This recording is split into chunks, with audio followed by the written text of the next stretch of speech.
Welcome to this, our second in the Earnscliffe webinar series on the 2001 federal election. My name is Allan Gregg. I'm joined by a number of my Earnscliffe colleagues. Marianne Carter works out of our Ottawa office, former senior executive at the Canadian Chamber of Commerce, worked for the International Court of Arbitration in Paris. Rob Leone, my Toronto colleague, former member of provincial parliament at Queen's Park, representing Cambridge. Also a PhD, a professor at, I think your PhD was at McMaster's. He's taught at various universities across Ontario before he became a grubby consultant. Nikki Hill is a senior, long-standing official in the BC NDP.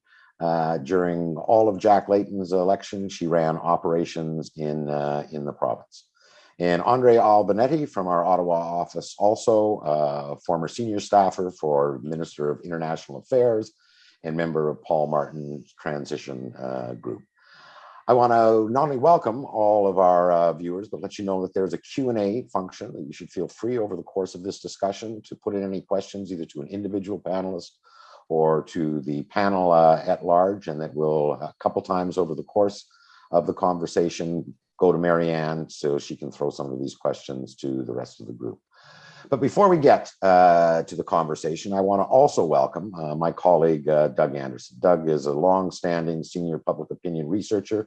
He is a practice lead in our public opinion practice in Ottawa, and he has been both aggregating publicly available research, but also we've been conducting our own custom research. We've just got some stuff out of the field, literally in the last kind of 48 hours. And I want Doug to kind of set the table and walk us through the most recent public opinion landscape that is available. Doug? Thanks very much for that, Allan. Let me just get my screen shared and hope that technology works the way it should. All right, is that showing up well for everybody? Yes. Great. All right. I want to spend a lot of time going through what we've got, but we do have some exciting results to share with folks as our contribution to the level of knowledge of Canadian voters.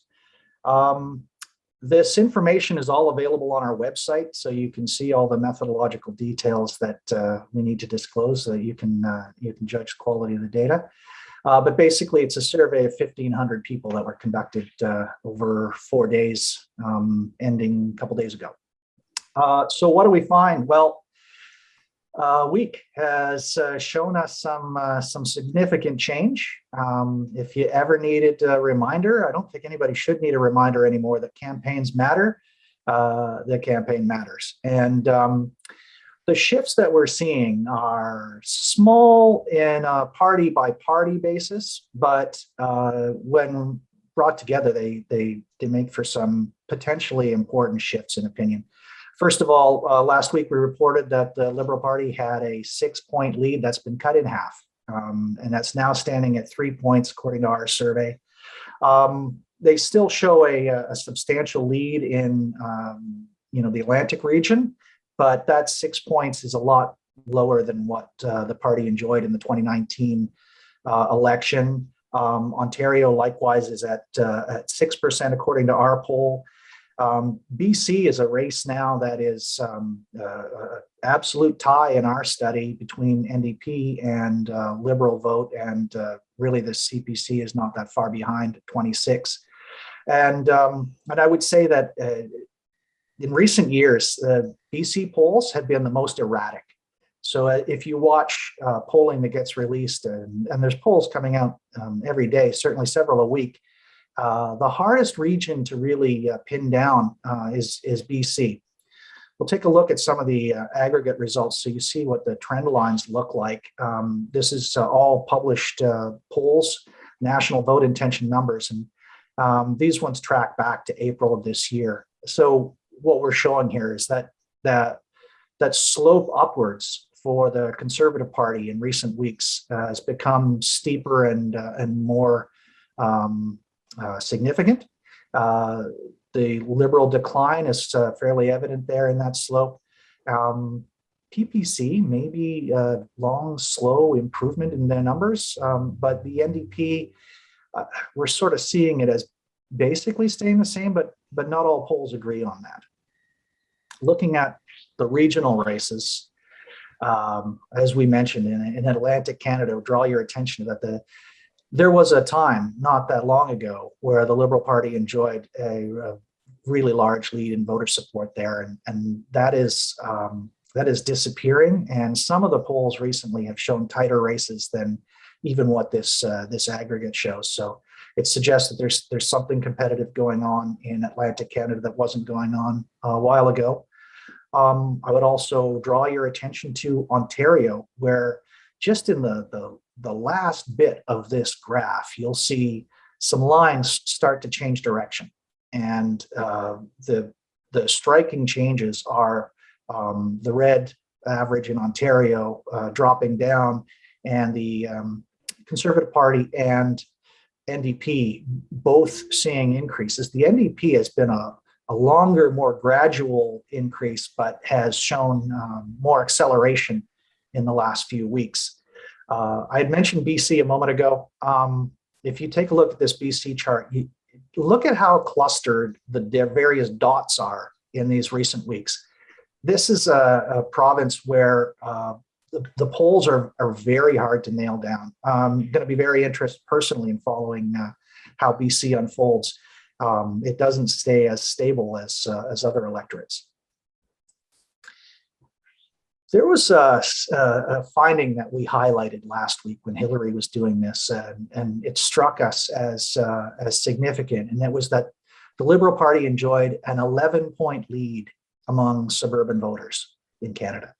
That lead is now 2%, if you could call that a lead. That is a very dramatic change in a certain type of voter in this country. And we wanted to show you this slide to not leave you thinking that what we said last week was necessarily still the case now. This is one of the biggest changes we've noticed in the data.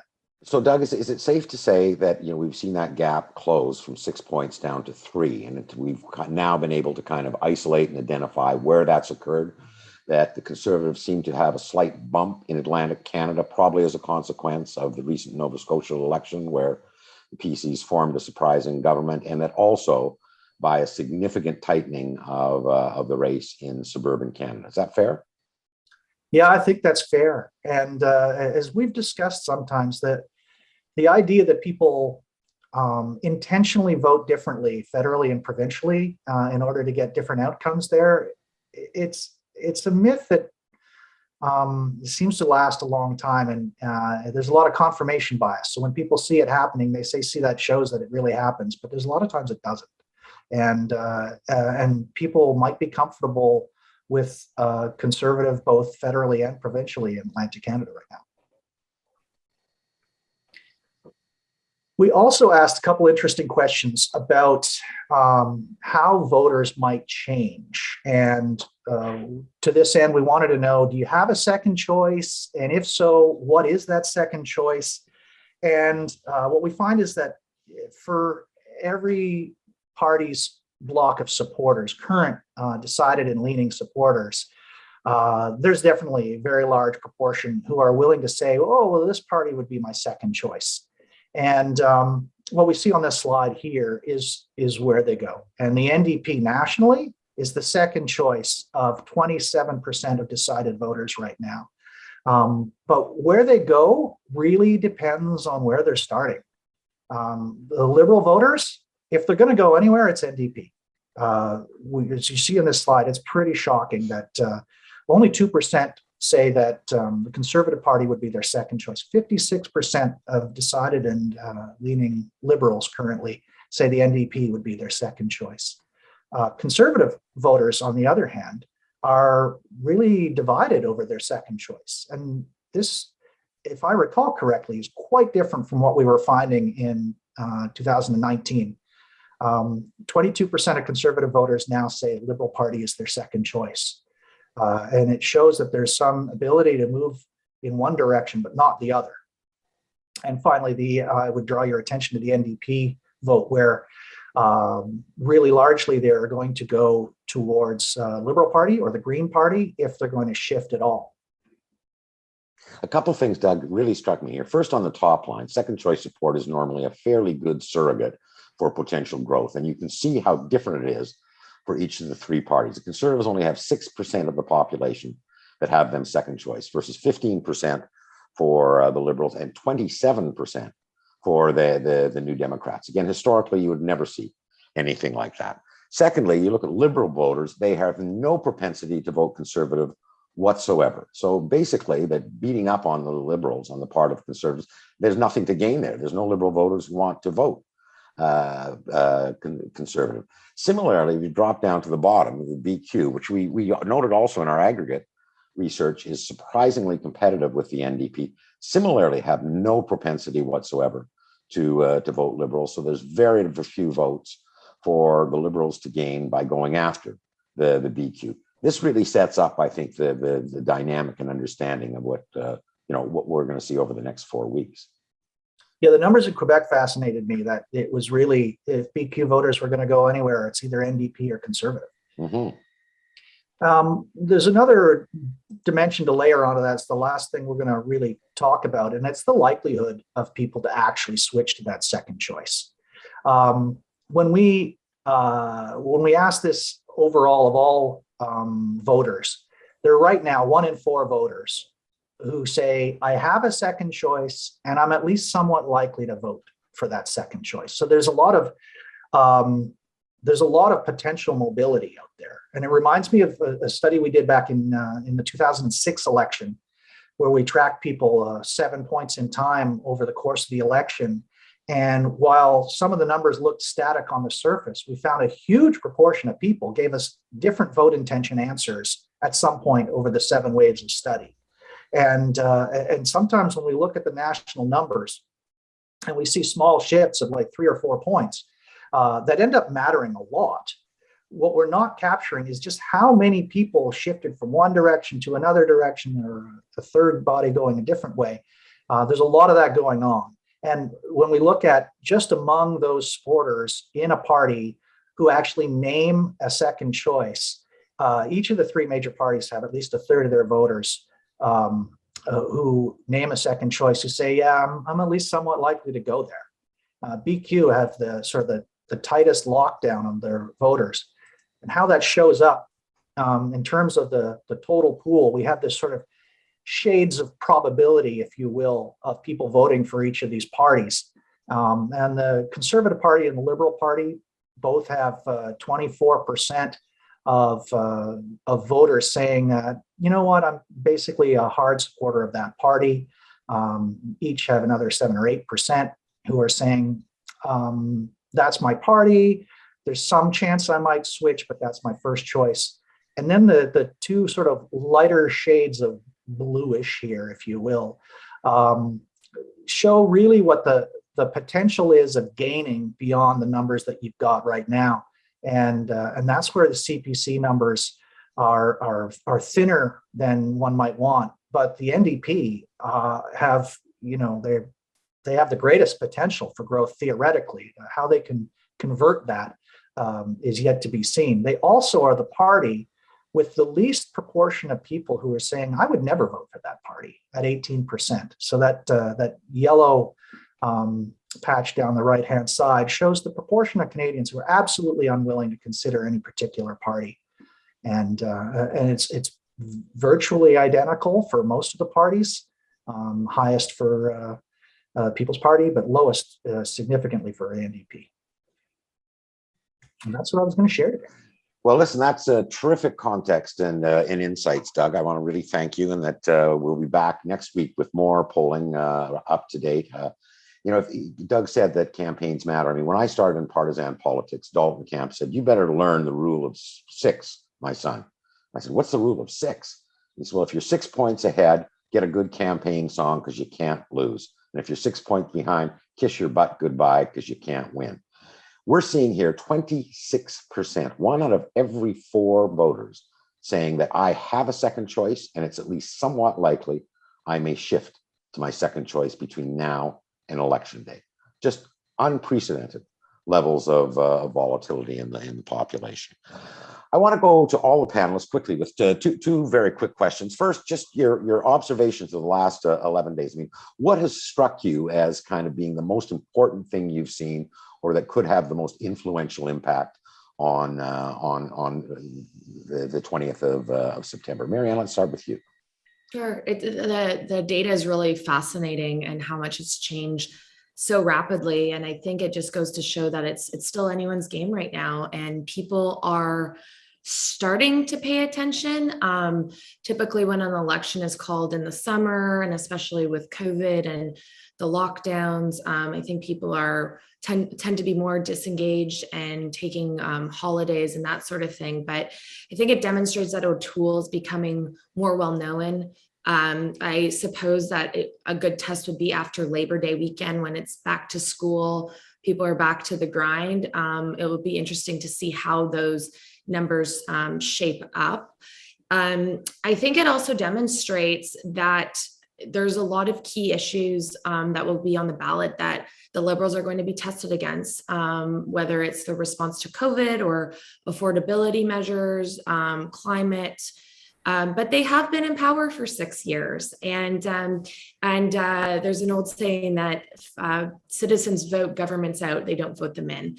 So I think this is going to be really a test for Canadians to see who will come up on top in terms of the key issues that matter to them most. And I'm sure there's still some main issues to come, some skeletons in the closet that haven't come out yet. It's been a pretty calm campaign so far, but there's certainly more to come. And I imagine there'll be another swing in the numbers in the upcoming weeks. How about you, Rob? Any seminal events or moments thus far in the campaign for you? My view, I think, is the thing that sticks out to me is the tone of the Conservative campaign. We're used to Conservative campaigns, campaigning against Justin Trudeau, that he's the devil, and so on and so forth. And we're not getting that at the first in the first 2 weeks of this campaign. The tone has been positive. It has been optimistic. It's chock full of policy and ideas that aren't threatening to the voter pool, the voter base. And we can talk a bit more about the Conservatives and where they can go from here. But I think the thing that sticks out to me is just that this is a campaign, I think, that the Liberals probably weren't expecting from the Conservatives. They thought it was going to be a whole lot more negative. They pre-positioned this in the spring as, here's dysfunction, they're blocking everything, and here comes Erin O'Toole talking about policies that his party is going to advocate rather than going on the attack. So I think that for me sticks out the most. Nikki, same question to you. What are you watching so far? I think this is going to be a really interesting election in the context of what we've seen in campaigns through the pandemic, and then really until Nova Scotia, where the populists seem to trend towards not wanting change. And now the more we're looking at, I'm wondering if we're hitting that stage in the public discourse where people are actually looking a little bit more harshly at leaders and how they performed during the pandemic, and also looking for an indication on what's going to be different as we come out of this. And if we look at BC last year, we were only 6 months into the pandemic when the election call came, and so people were really concerned about maintaining social programs, maintaining consistency. I'm not sure that would be the same result a year later if people start to look at how across the board policies have been acted, and also a lot of people starting to think the pandemic's nearing the close. Andre, overall impression? Listen, I'm interested in this from a couple of perspectives. I guess one thing is, snuggly conservative sweater vests that we had, and the threats of the Harper team kind of, in opposition with O'Toole.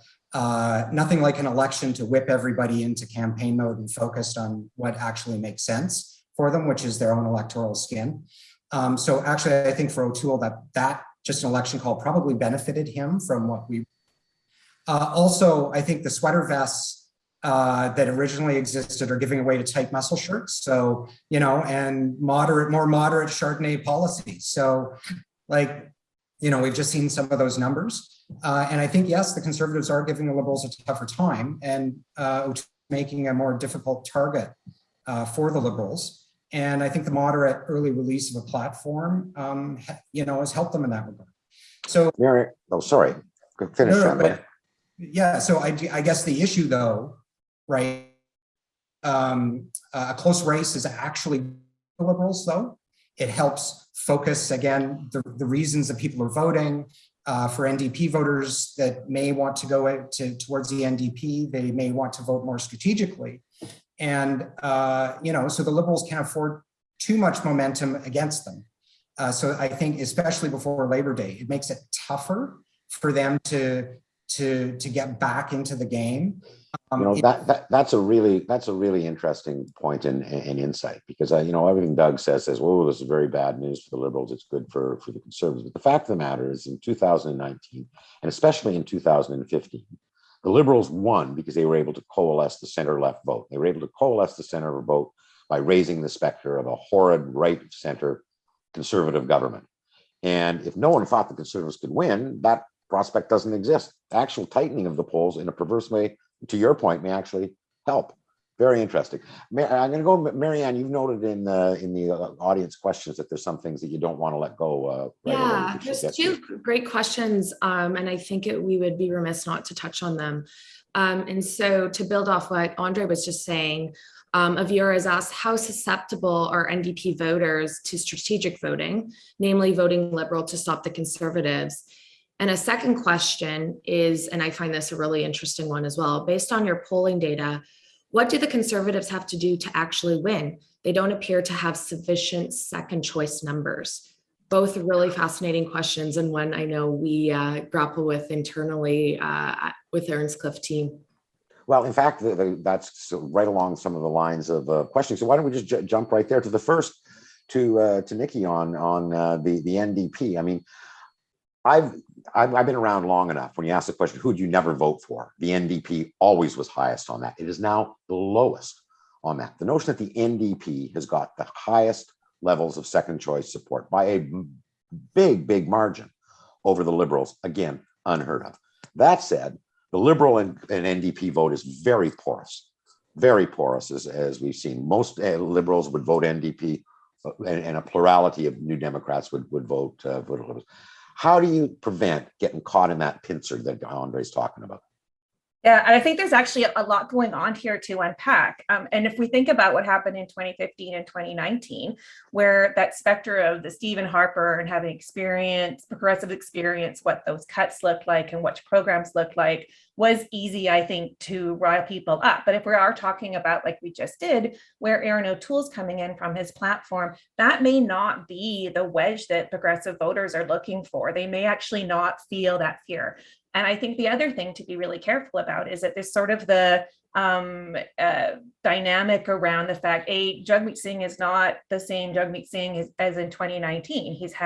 He was newly elected.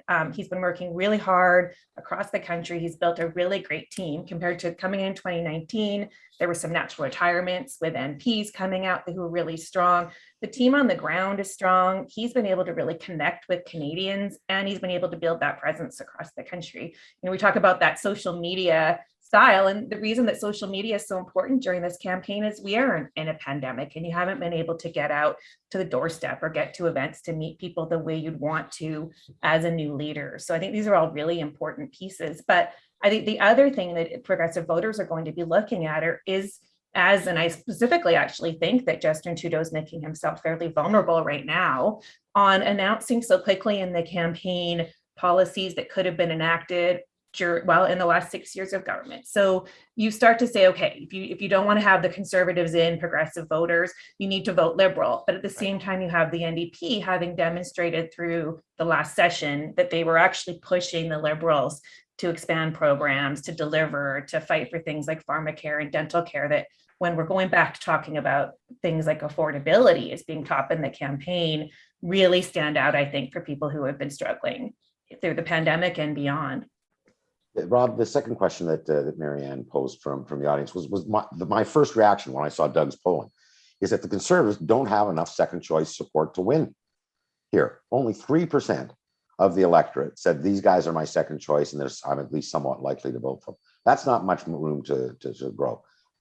How much is that a huge problem for this campaign right now, notwithstanding whatever gains they may have been able to make thus far? Well, I mean, I want to just start by going back to something that Andre said. Was the election helpful to be called for Aaron O'Toole. And I think there's some truth to that, because the worst place to be for a conservative leader of the opposition is, high 20s in the polls, where everyone thinks you're going to lose and everyone's saying, I'm just going to jump ship. And, so I think having a strong start and trying to coalesce the vote into a stronger vote was absolutely essential. But, the thing that I also play on is the fact that I don't think anyone had expectations that Aaron O'Toole was going to get a majority government in this election. A win for him would be a win to get a minority government. And the votes are there, based on our polling, that he could legitimately win. And I think that speaks to some of I know we're going to talk a bit about this. I hope we talk a bit about this in terms of the posturing and the positioning of the party. I think Aaron O'Toole, unlike a lot of former conservative leaders, has tried to make this a sort of Ryan Mulrooney-esque big tent brokerage party again. And I think it's turning a lot of heads. And I think that's something that we're going to see in the near future. So, I think he's going to play for PPC voters. I think he's got some conservatives that park their vote with the Green Party and they don't want to park their vote with the Green Party anymore. So it's not picking up massive voting blocks, but going one or two percentage points in a particular direction. And then one final thing is, I think what our numbers show is the second choice of the block voters as being conservative. Yes. 22% of them. That's the single biggest opportunity right now in those data. And I think if you look at what the Conservatives did over the weekend in terms of Aaron O'Toole writing an op-ed in Le Devoir about French language rights and going big on French language rights, I think that shows that the numbers are that accessible pool might be in Quebec, and I think we'd see more of that. Let me add to that and ask you whether this is a plausible explanation of kind of what we've seen thus far. I mean, not only is the editorial in Le Devoir, I mean, Aaron O'Toole goes to Quebec. He says, I am pro-choice. Never heard a conservative leader say that. He then goes to Vancouver and talks about the opioid crisis. What conservatives ever cared about drug addicts? Then he introduces a new policy that demands that workers in large federally regulated corporations must be represented on the boards of these companies.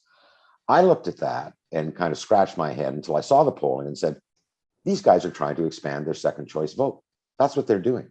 They're saying mobilizing the base, which is the historic strategy of conservatives who have a very low ceiling on their ability to grow, isn't going to work. We've got to get people who aren't looking at us as their second choice right now, seeing that we're reasonable. Is that a plausible thesis? Yeah, you missed one too. Yesterday they announced that pensions would be protected before corporate profits and shareholder rights. And I think there's I think there's a couple of things there. I think you're right. Second vote voter pool, they need to expand it. I mean, that's the clear indication is that those votes aren't necessarily to the right of them; they're to the center and to the left of them. And so that's what all these policies are. Exactly. And I also think, though, too, that the one thing that strikes me about this is there's going to be a point in the campaign, and it started this week, and it's going to get louder, when neither of the parties can emerge to be a viable majority government, where the media questions and the questions from voters are going to be like, can you actually govern? Can you govern in a minority parliament? And I think Aaron O'Toole has to show that he has some policies in his back pocket that can appeal to a broad range of parties. So for at least a year, 18 months, that if he should win the majority, a minority government, that he can actually govern. Because I think the way the wedge, we've got to prevent Aaron O'Toole from getting majority government and trying to coalesce that progressive vote will be dampened by the fact that, hey, I can work with these people, I can work with these parties, and here's my plan. So I think there's a bit of that, sort of 2 weeks from now thinking in terms of what the kinds of questions might be going forward. I want to bring Andre in because not only do we see some tightening in the polls, but the Liberals seem to have some real difficulty thus far kind of getting any kind of message out there.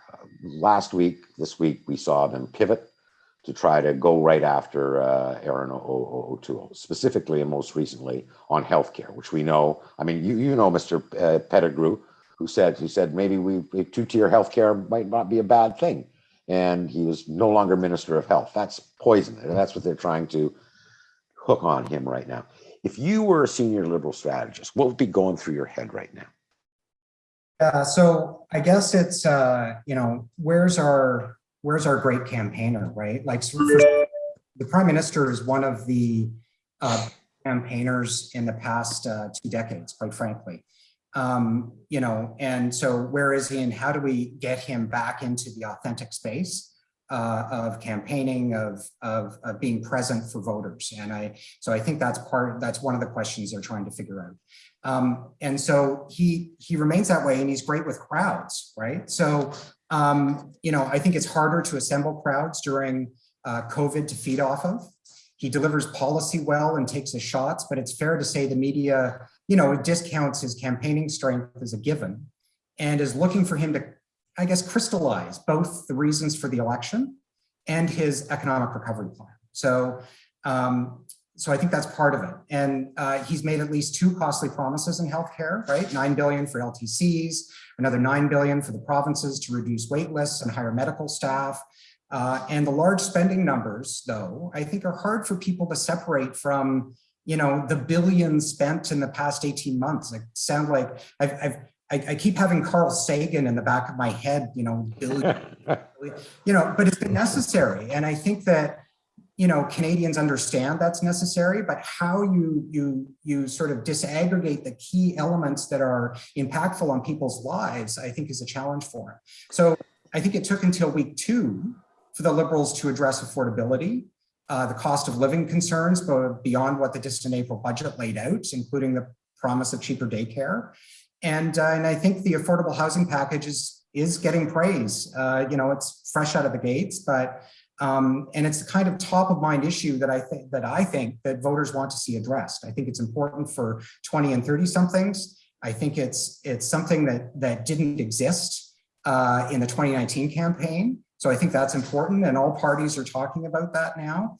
And it gives Liberals, candidates and their door knockers and others something to talk about at the doorstep. So I think that's really, really important, sort of over this next part and, of the campaign. And I think that, one of the things that's really interesting to me as well is from the conversation we're having, the data, all hail the progressive and centrist voter. Like, the Conservatives are starting to clue into this, that this run to the right, further right and further right isn't actually going to work for a Canadian public that is largely moderate in their approach. So how they go after that, I think, is important, and the Liberals are going to have to distinguish themselves. Marianne, last week I asked Carling Dick from our Vancouver offices, and if you had to watch one thing to know where everything's going, what would that be? And she said the leaders' tours. They speak volumes. What are you seeing in that regard? Are you seeing anything strategic? Are you seeing anything that suggests what they see as opportunities or threats in terms of where the leaders have gone over the last 10, 11 days? Well, I'll put it bluntly, Allan, for some of them, it's like, what are they thinking? And it touches on a couple of questions in our Q&A. Someone just asked, why would Jagmeet Singh go to Papineau, Justin Trudeau's riding, which is so safe? And then we've seen Trudeau recently in the East Coast.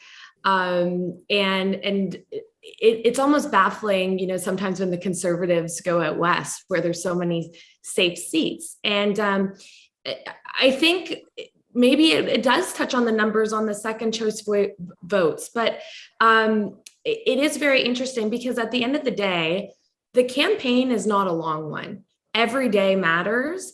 So you should really be focusing and strategically focusing on, I would suspect, those swing ridings. It's baffling to me why Mr. Singh would go to Mr. Trudeau's riding. It's just baffling. I think today he is in Windsor. That is NDP territory historically.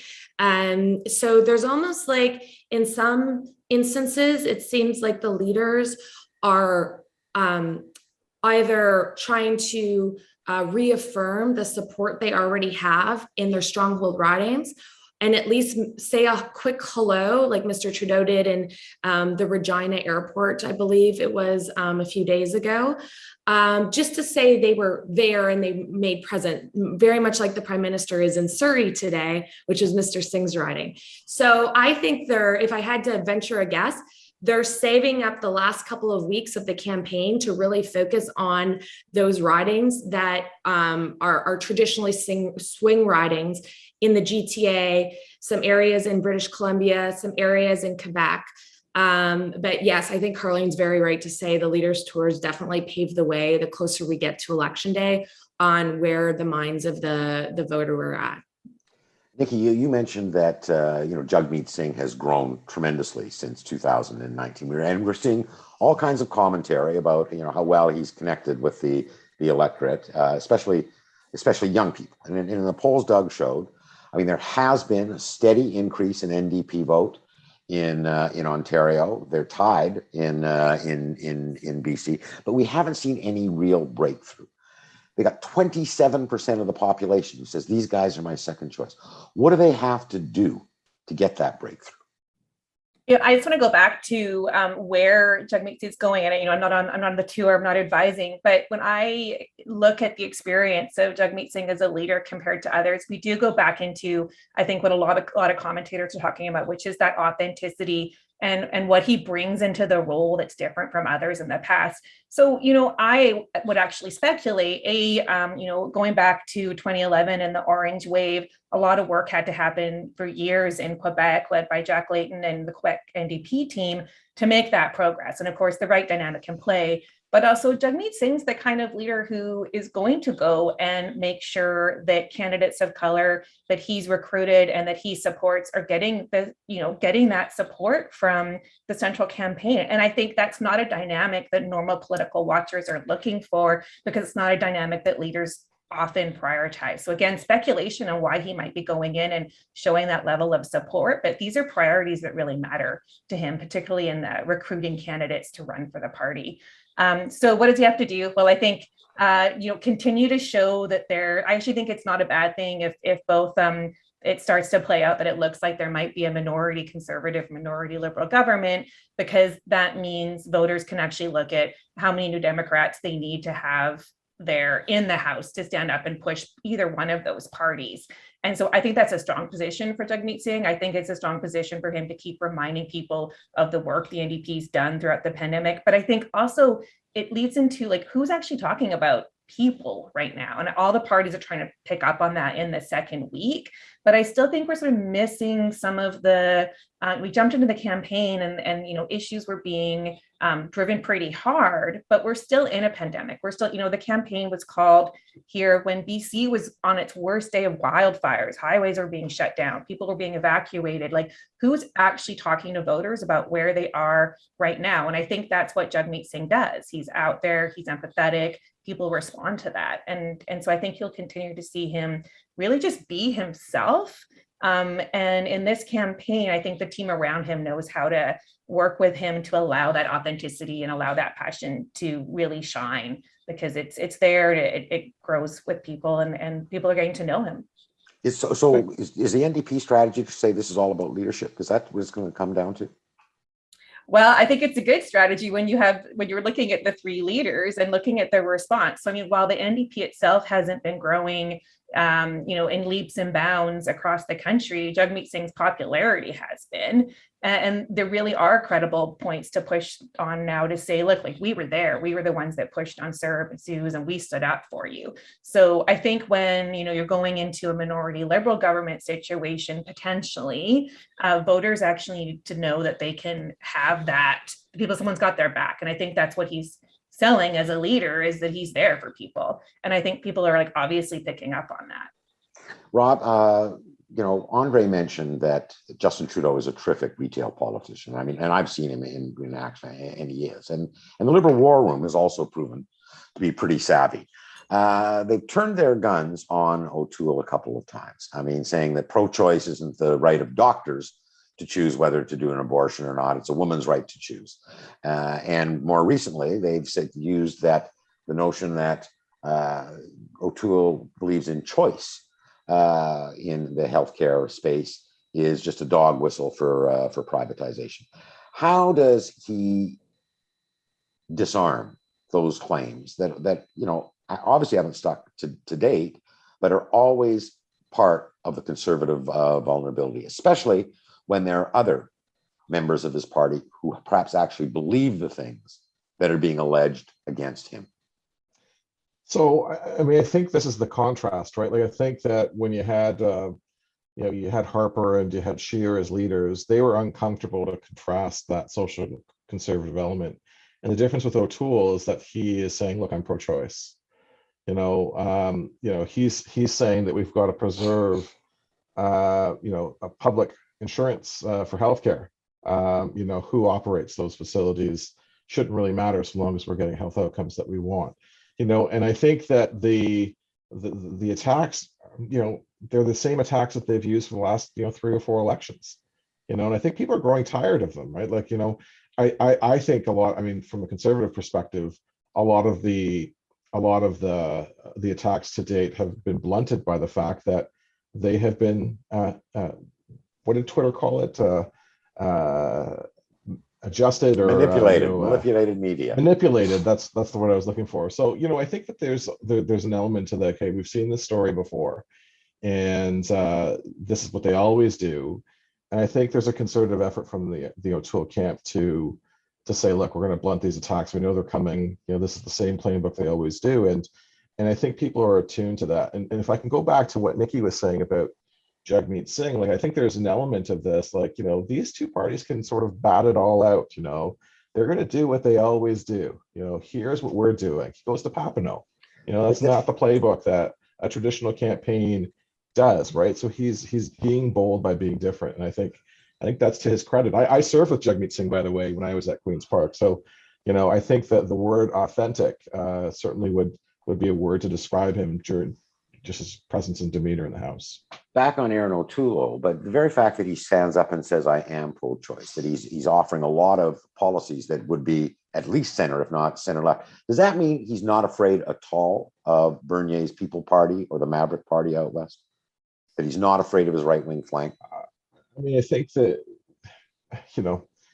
I'll put my conservative hat back on here. The noisiest people on the party are the fringe. They don't necessarily represent everybody. And I think the people that are upset with Aaron's leadership have left.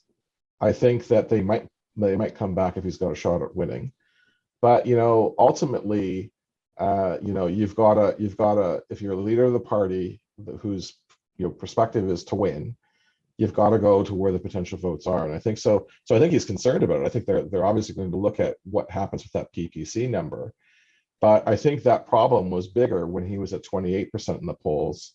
Now that, instead of being at 30, 32, 33, right, with a prospect of winning, right? So I think there's when a conservative leader is sort of, embattled, when their leadership is being questioned, which it was as late as June, I think that people start to look, well, I'm just not going to vote, conservative. I'll vote for Bernier. I'll vote for the Maverick because they better represent me and my stance on whatever, So I think that there's a strategic decision, like the decision that's been made. We have to remember that Aaron O'Toole's team is composed of folks that helped Boris Johnson win in the UK, and Boris Johnson wasn't afraid to go after safe Labour seats, right, in the UK to win, right? So I think there's an element of all that.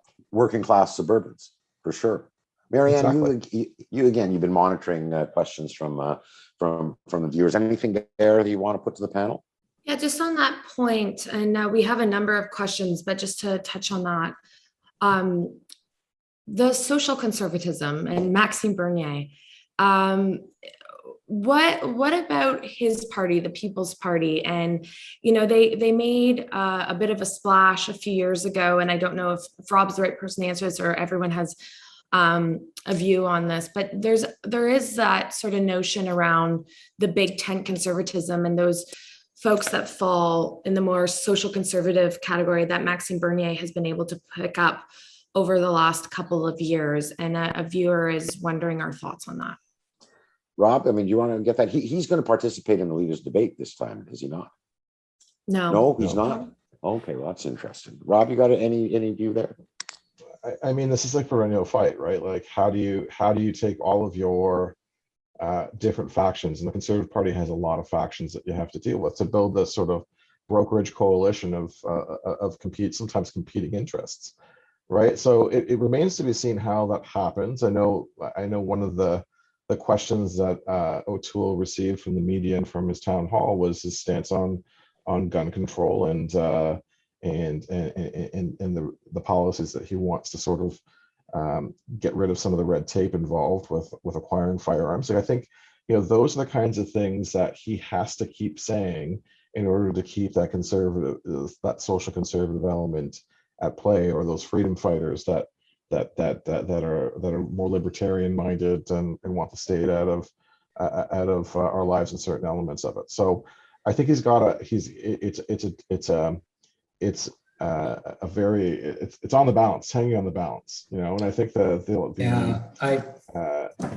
ahead, Andrew, because I'm interested in both you and Nikki, and for that matter, Marianne, if you've got any view on what kind of role the People's Party could play in this election. Sure. Like I grew up in Western Canada and Alberta, so saw, you know, in provincial politics there and the rise of the Reform and then Reform Alliance and so forth, you know, that outsider status, that, you know, sort of independent streak that Rob, you know, is talking about and so forth, and less government and so forth. But one of the situations that I think the Conservatives are, you know, were confronting, and I think will cause voters pause during this election. It's not just the People's Party. It's not just, you know, sort of mavericks and et cetera. It's actually his current caucus members that I think, you know, unleashing the direct partisanship within a minority government that, you know, we can name them, the certain critics that are very in your face, very aggressive. I don't think reflect that sort of moderate middle that the Conservatives are going for, and that if the Liberals were pointing to dysfunctional Parliament, it's those individuals and those caucus members and now candidates that still exist within the Conservative Party. Not all of them have been booted out. Many of them who voted against conversion therapy and, or, you know, in support of it, quite frankly, which, you know, are these things that just should be no-brainers and pushed aside, are there. So I think it causes voters pause. I think provincial conservative, like the UCP in Alberta, for example, will cause voters pause in other parts of the country. And I would expect to see that brought more into play as it relates to the Liberal sort of campaign in terms of what's going on there.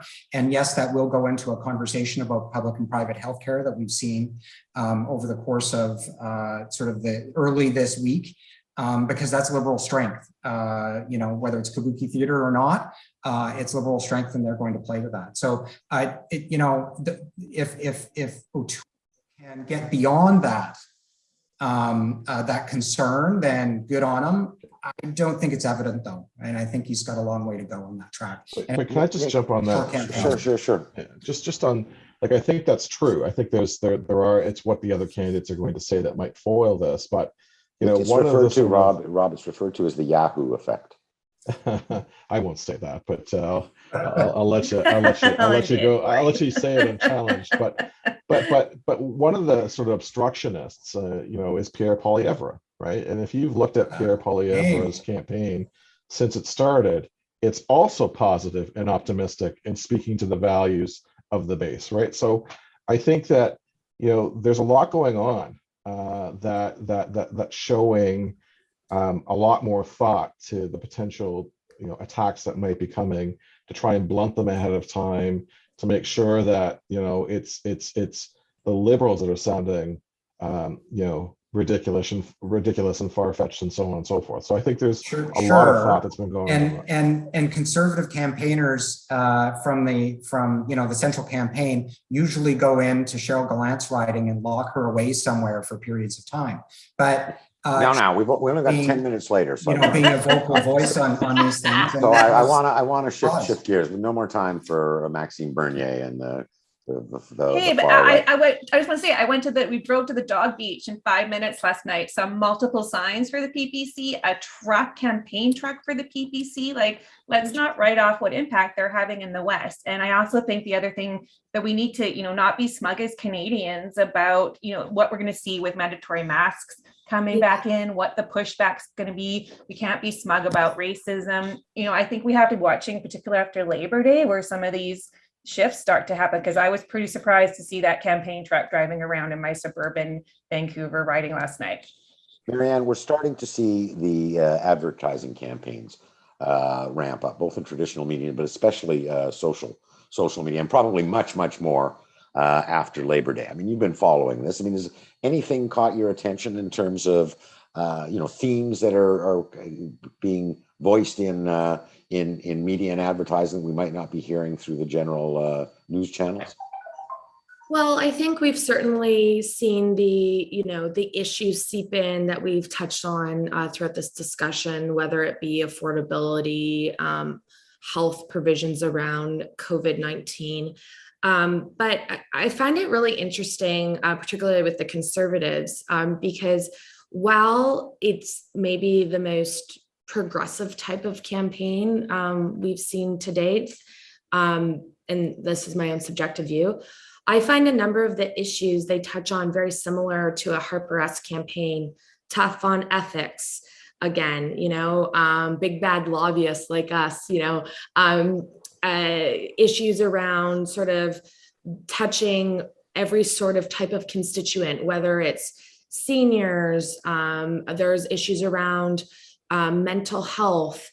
And it just sort of speaks to the traditional approach of the old school Conservative campaign of, oh, we're going to help the small guy and help, your aging parent from, some of these issues that they haven't touched on traditionally, but they're sort of reframing them in this very modern way. But what I truly think is, in terms of what we're seeing with the Liberals and the NDP, it's sort of the same old, progressive sort of jargon and trying to hold that battleground. But I think some of those ads, like there's some stuff that's coming. Like we've seen the We campaign, or the We controversy that took place a few months ago, and some issues that the Liberals certainly tripped over and brought some negative attention to their party and the government. And I think we have not, unfortunately, negative advertising tends to work in political campaigns. And I think there will be certainly more to come. I wish I was more pragmatic and positive at this. I don't think it's going to be all sunshine and rainbows in the weeks to come. Interesting. We've only got about 8 or 9 minutes left. So I want to shift some of the battleground regions. First with you, Rob. I mean, we showed the tightening in the suburbs. Everyone knows how important the 905 is. I mean, you were an elected politician who went knocking on doors a little further south in the Cambridge area. But do you hear, smell, see anything on the ground that suggests that there's any shifting going on there? I do. It's funny that you touched upon my previous attempts at knocking on doors. One thing that I've always been fascinated by with knocking on doors, particularly at the late stages of an election campaign, is the number of times you go to a door where a spouse opens the door and you say, hey, here I am, I'm representing a candidate for this party. And they come back to you and say, well, you know what, I have to talk to my spouse about this and we'll make a decision together. So to me, it seems that, with the sort of disparity between the way men and women are potentially aligning on the vote here, there could be some late shifts if that is actually a real, not just an anecdotal challenge that we're confronted with. So I do think that we're still in the dog days of summer. We're not really, some of us are focusing on the flash bits of social media that we see or the news articles that we read. I still think that there's some conversations that families are going to be having about this election and the potential for things to shift post Labor Day when I don't want to say normal returns, because I think that's just trying to be a prophet when we're not really sure what normal actually looks like these days. But I think that when that rhythm comes back and that vacation season is over, and families really start to think about what our choices and what our options are, there might be some late bottom of the ninth shifts in public opinion. Nikki, I mean, Doug said that, that BC is the most competitive political region in the country. We see that again in our polling. And not only is it competitive in terms of there's strong three-party races and a viable Green Party normally also, but there's patterns of voting that we don't see anywhere else. NDP conservative switching, for example, on the island up the coast. What are you picking up? I mean, you know the province like the back of your hand. You run campaigns there. What are you watching for? What are you seeing? What are you picking up that's kind of new and interesting? Yeah, I mean, we're always puzzling because of the volume of our three-way race dynamics here in the province, and it's certainly a number of seats that are still in play. I mean, but I think the thing we're seeing in BC, and I think for the first time, is climate change and the environment are really topping off on voter top priorities right now, and for obvious reasons. We had the wildfires, we had multiple heat waves, we had people dying through them, old growth forests in the news daily. So I think that the public leaders are going to have to be focusing in on climate environment when they're talking to BC voters, and that's not going to be the same dynamic in every province, of course. So we also just have so many tight races. We have the tightest seat in Canada from 2019 has some of the same people running again against each other in Port Moody Coquitlam. So we're going to see that be almost a three-way race there again. We've got dynamics like the provincial NDP picking up seats in the Fraser Valley, which has traditionally been social conservative for years, but demographics are changing rapidly because of affordability in the city. People, including myself, where I'm sitting now in a suburb where I've been for 6 weeks after being a Vancouver resident forever, are moving further out. And that is definitely changing what the vote looks like. So that's going to be really interesting to see. And of course, we're the only province left with Green MPs. So whether that's resonating, what the internal Green dynamic has been here in BC, when it does seem to have been playing out a lot in the Ontario seats, remains to be seen. Elizabeth May is a strong MP on her own, but I think Paul Manley is probably in a fair bit of trouble in his island seat because that as well was really hotly contested. So I think we'll always be the province as long as the three parties continue to be strong. And right now polling is showing that neck and neck for the Liberals, the NDP, and the Conservatives. So stay tuned on BC, and I'm sure you'll see a lot more of the leaders here. We've got Justin Trudeau here in Surrey today. So makes me stay up way later than I want to on election night. Always. Andre, a question for you, and we're running out of time, and then I just got one last question quick for the rest of the group. I mean, purportedly, this election was called because Justin Trudeau wants a majority. Where's it going to come from at this point in time? What would be their political geographic priorities? Yeah, so I think to our conversation, I think there's a number of areas. I don't think there's one alone, actually. And I think that's both a challenge for the Liberals and something that I think they can accomplish. And so we look at that, we look at the conversation with Nikki. So I think BC is important, holding on to that. They have to proclaim they're a national party in some way. Alberta, I think there's some potential to pick up there again, a couple of seats in a way that just because of frustration with the UCP, which would be important, I think, as well from a national party perspective. And then, of course, holding on to Atlantic Canada. But I do think Quebec and Ontario, I think for a majority for the Liberals, majority will run through those provinces. And I think Quebec is very important to the Liberals as it relates to achieving a majority for sure. A very wise old mentor of mine once said that, if you make a prediction, don't put a date on it. We're talking like all of the things happen. I want each of you very quickly to tell me, are we still in the phony war period of this campaign? Or do you think that the electorate is already engaged and things are happening that are creating a new dynamic that we're going to see unfold over the next 4 weeks? Marianne, you first. I don't think so. I've said this a few times now. I think there's clearly issues that have been top of mind for Canadians over the last several months. But I think there is a willingness for those issues to shift, as we've seen on many campaigns. There's issues like we've seen Afghanistan, the two Michaels in China, a lot of different international issues that could potentially play front and center more prominently, and things that misstepping along the campaign trail, what comes out of the leaders' mouths in debates and how they frame things could switch the direction of the campaign in a swift moment. So I'm staying tuned until early September to see the momentum change. Rob, phony war, or are we into it? I think we're into it. I mean, the election's been called and people want to win, right? So I think there's something to be said about all of that, and I also think that we still don't really know what kind of havoc COVID will in the Delta variant is going to play in this election. Whether if the numbers continue to go up all over the country, how that plays out on the campaign trail, whether that benefits any particular party or not, whether it dampens turnout or not. I think the turnout question is something that we should be mindful of, because I think there's an element of, well, who benefits from this at the end of the day. And again, we go back to why was an election called, and I think there needs to be a response to that. And it might be like, hey, we need a majority government to deal with a Delta variant that's going to go out of control this fall, and that might play into the government's hands. So there's still a lot of campaigning to go. So yeah, I think I'm not a phony war guy. I think we're right in the thick of things here.